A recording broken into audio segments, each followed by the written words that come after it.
everyone, I'm Lynn with Psychic Focus at psychicfocus.blogspot.com, and today's topic is called the beer bug cover-up. So the question that was sent to me was, have you heard the new rumors that a Chinese female scientist has turned up at a U.S. embassy in Paris seeking asylum? According to rumors, she worked at a Wuhan lab and carried with her a load of secret documents from the lab. I'd love you to do a reading on this. Is it true or just a charade meant to put blame on China?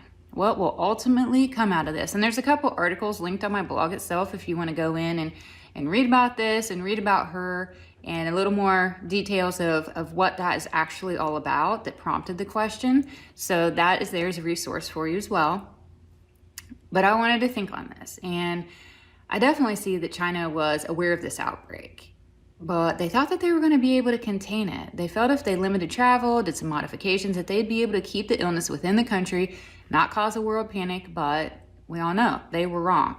With international travel and the ease of travel, and also such things as dense population, public travel, just their culture, the way that they live, they're a lot of people in a very small space, it was near impossible to keep this within their boundary. They hoped they would, but that's just not the reality that came to be. They also didn't want to admit such a thing, they didn't want to admit that it started in their country, but not only did it do that, it came from their very own lab.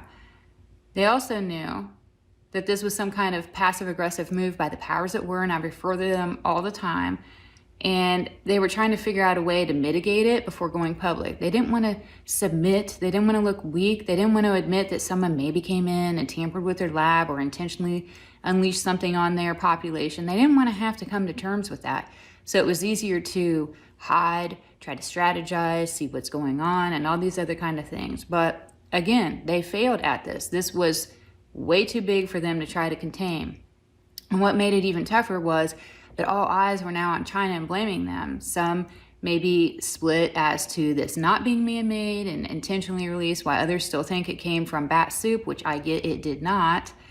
But regardless, either way that you look at it, no matter what side of the fence that you're on, the blame is being pointed to China and their lack of control and communication about the problem. So regardless of how you view it or what your feelings are, all eyes are on China to try to get some kind of answer as to why this happened, how this happened, and everything else. I see some kind of reparations or backlash being endured by China for all this. If they would have admitted that it was happening when they discovered it, which I see being before December 2019, it could have been prevented on a huge population and also protected many businesses that may never come back from this. China looks to fight this.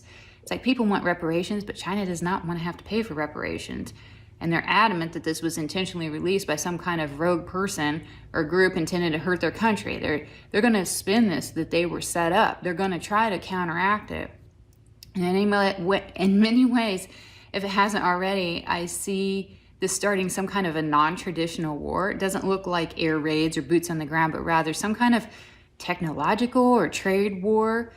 This is far from over, and I do not see China taking this lightly. And like I said, in a lot of ways, it's like this war has already begun, but because we're all shut inside and we're only fed what the media wants to give us, we're kept in the dark about a lot of it, but things do not feel good between China and really the rest of the world at this point.